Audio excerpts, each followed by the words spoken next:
Alright guys, ngayon kasama na natin ang ating wisher na si Crystal at ang kanyang father na si Sir Marco na mahilig sa music. So ikukwento nila sa atin kung saan nga ba nanggaling yung passion nila na ito. Sir, good day po sa inyo.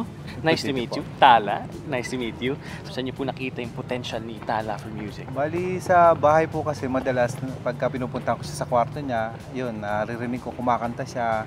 Tinanong ko siya minsan kung gusto niya. Sabi niya, opo tatay. Bali binilang ko siya ng gitara at saka ng piano para ma-enjoy niya talaga kung ano yung hilig niya. Ikaw naman Tala, sa tingin mo, saan nanggaling yung kagustuhan mo, yung love mo for music? Parang po sa isang movie po na ninood ko po dati po.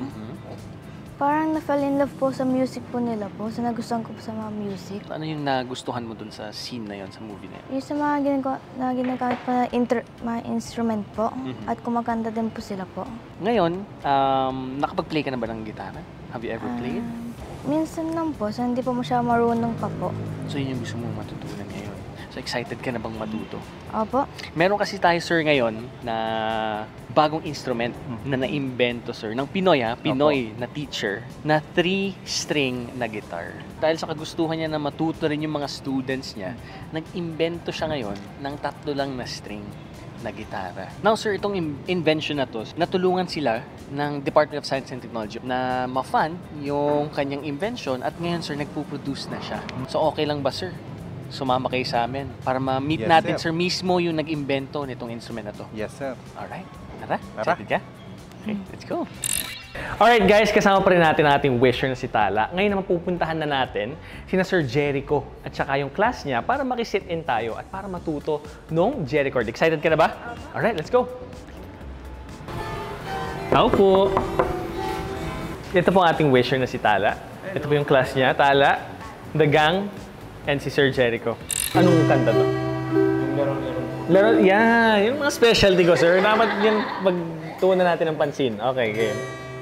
Laron, sinta, upo ng papaya, dalay buslo, sisilan ng bunga, pagkahan sa mundo, babay ang sanga, tapos na para sa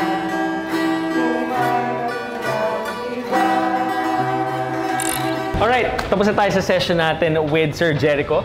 So, Tala, anong masasabi mo sa session natin? Madali ba siyang gamitin? Mabigat ba siya? Magaan lang po. Sa kuting mahirap din po aralin po. Bago pa lang po. Pero sa tingin mo, with practice, consistency, sa tingin mo matututunan mo ba siya? Parang pwede po. Kaya naman, di ba? Kasi kanina pinapanood kita na ano niya, sir, kanina eh. Sir, ano namang masasabi niyo sa experience na hindi lang yung mga students niya dito sa school yung tuturuan niyo, but you're giving another student a chance to learn yung instrument. Sabi nga po, practice makes permanent. Kung ngayon po, medyo nahihirapan pa siya kasi malambot po yung balat. Yung paglipat-lipat nung Tsaka yung muscle memory, sir. Muscle memory po. Very important yun. Kasi ang hirap din i-shift nung kamay eh. Opo. Pero yung foundation, sir, nasa kanya naman Opo. eh. So I think practice lang. Sir, ano pong masasabi nyo na, again, yung experience nyo na nakakapagturo pa ulit kayo ng iba pang students and hopefully, sir, nang maging available na siya sa market at yung sa mga manonood natin, na makabili sila, sir, makapurchase sila ng inyong instrumento. Overwhelming po kasi ito na nandito na. From idea, napakaliit na idea na sa classroom lang. Ngayon, ini-introduce na sa ibang bata, sa ibang school, outside Signal National. So, sana po magtuloy-tuloy yung mga programa ng DOST. Very thankful ako sa DOST dahil sa ginawa niyang pag-promote ng utility sa mga kaibigan ko po dito sa school na sumusuporta, mga co-teachers ko. Una-una sa principal ko. Again, sir, thank you so much po. At sana po maka-inspire pa kayo ng ibang students at bata kagaya ni Tala. And Tala, sana magtuloy-tuloy ka ng practice kasi magaling ka naman eh. Okay? Konting consistency pa. At para po sa ating mga manonood, hopefully po ma-inspire pa kayo na to go into music. Kagaya po ni Tala na magandang exposure din po. Para pag kayo, malay nyo, kayo pala yung next na star or Tala ng Philippine music industry. So again, sir, thank you so much po. Thank you po. Sa mga kabataan at music teachers na na-inspire sa talento ni Sir Jericho, pwede na rin kayong magkaroon ng sarili ninyong Jericord dahil mabibili nyo na to. May bonus pa dahil pwede rin kayong turuan mismo ng inventor na ito na si Sir Jericho. Wow!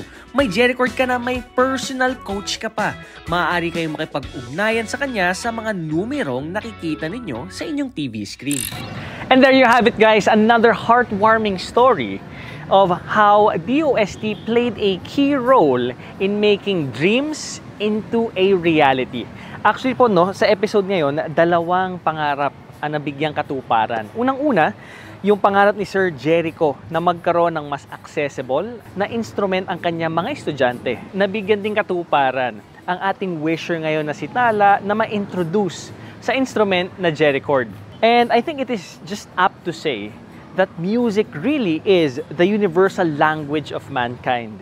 It can be understood and it can be felt by anybody or everybody.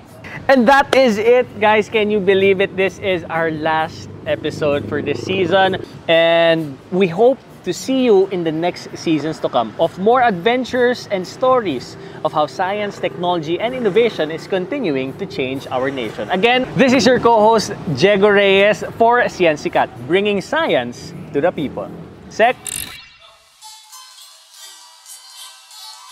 Ang sarap talaga sa tenga ng episode na ito ng Sciensicat. At mukhang natagpuan ko na rin ang bago kong jam. Salamat sa inyong talento, Sir Jericho. Sana'y marami ka pang ma-inspire na kabataan sa iyong galing sa musika. Patunay lang ito na kahanga-hanga talaga ang talentong Pinoy. Angat na angat at kayang makipagsabayan kanino man. Kung may na-miss kayong episode, pwede itong balikan sa aming mga social media platforms. Samahan ninyo ulit kami sa susunod na season ng Sciensicat. At sabay-sabay nating alamin kung paano nakakatulong ang siyensya para tuparin ang kahilingan ng ating mga kababayan. Ito ang Sciensicat. Agham sa aksyon, solusyon sa araw-araw. Hanggang sa muli, see you on the next season. Dahil ang science is for the people, one DOST for you.